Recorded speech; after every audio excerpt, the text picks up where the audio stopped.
Hello, I'm Org, and in this World of Warplanes video, I'm going to show you two special replays in my XP31, which it's Tier 2 gift aircraft Wargaming gave out some time ago, last year at least.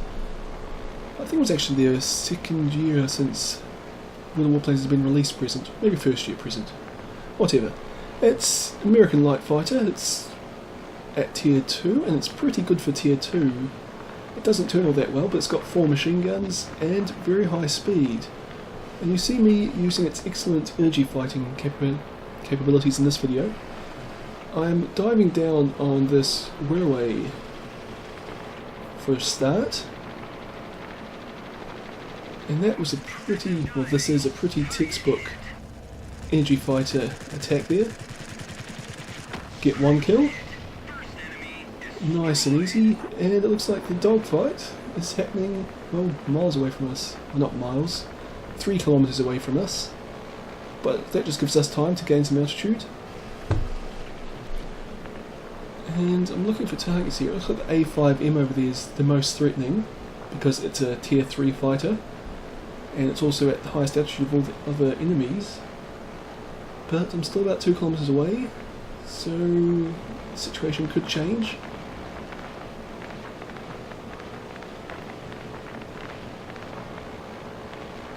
They're all beneath me, so they all should be fairly easy kills. And then I see 3 of them are chasing the Fokker 57 up. And I'm still going to go for the A5M because it's the most dangerous of these 3. And now I essentially see the Type 91 is stalling. So I switched my fire to the Type 91, which might have been a mistake. I might have been better for me to keep going for the A5M in that situation, because I was so far away that by this point the Type 91's already regained a lot of energy. But I'm able to get the kill number 2 there. And then I turned around. I was going to go for the F3 because I thought it was underneath me, but I can't keep up with it in the turn. And luckily for me, it straightens out kind of right in front of me, and I'm able to actually unload on it for a very long time before it even begins to try to dodge. And that's kill number 3. It's something shooting at me, so I go into an Immelman. I see it's an AR-68, and I figure this guy probably can't keep up with me through 2 Immelmans. So my speed's getting low, and I turn, just a flat turn, expecting it's going to stall out right about now.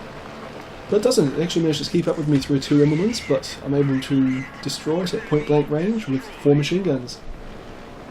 Which is of course kill number 4. The A5M's coming head on with me, and I decide I'm going to take that, but it breaks off, and I'm actually able to put a fairly long burst into its side. But then it rolls and turns with me, which there's no way I'm going to be able to keep up with in that turn, so I do another Immelman, and roll around. I thought about going for the A5M there, but I wasn't quite going to have it, so I went after the AO192, which is an aircraft I can just stick on this guy's tail until it's dead. And luckily that doesn't take too long with these 4 machine guns. And that's kill number 5 and my ace medal. It's just the A5M left. And I get really lucky there that it turns right to the left, and I'm able to go head on with it.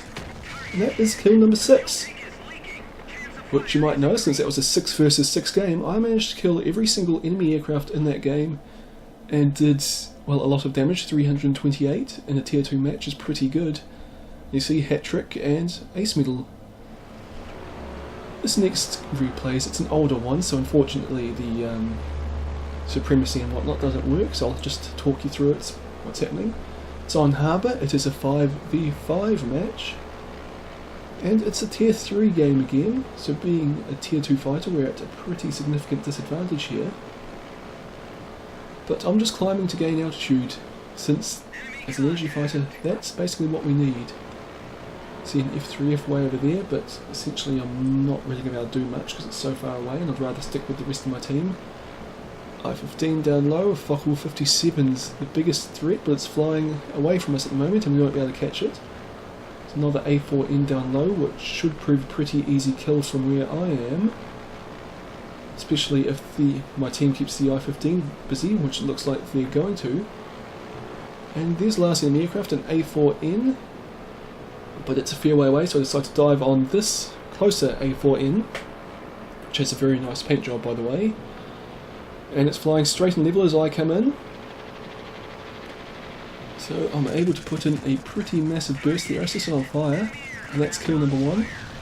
The other A4N's coming head on with me, and I will happily take that since I have twice as much machine guns as it and a bit more hit points. But, well, we ran, but it survives. But on my second pass here, yep, I get the kill. The I-15's on low health and directly in front of me. That's kill number 3. So all that's left on the enemy team is the Focke-Wulf 57 and the F3F. And they're over there fighting that Bristol 133, which is now dead. So it's actually a 2-on-2. The enemy F3F and Focke-Wulf 57, both tier 3 aircraft. Whereas there's myself, the tier 2 fighter, and behind me there is a tier 2 TSH-2. So we're at a pretty significant disadvantage here. But I see the Focke-Wulf 57 coming for me, so I start dodging. It's about 800 metres away, and I manage to miss most of its shots. Then the F3F's coming at me. I decide to go head on because I'm pretty confident I can get rid of its hit points before it can kill me. Which I do. Again, evade the Focke-Wulf 57's fire. I managed to kill the F3F just in time to do that, but I took a fair bit of damage. I've only got a third of my hit points left. But luckily the Focke-Wulf 57 begins to turn well within range of my guns. And because it's turning, it can't actually bring its tail gunner to bear on me, which is actually my main concern at this point. A tail gunner can just rip me apart. So I lost a third of my remaining hit points just in that turn there. But fortunately, I'm actually doing a lot of damage to this Focke-Wulf 57. I've only got 12 hit points left, but I managed to pick up my 5th kill and the ace medal. And yet again, I have actually managed to kill every single aircraft on the enemy team, despite being a tier 2 fighter in a tier 3 game.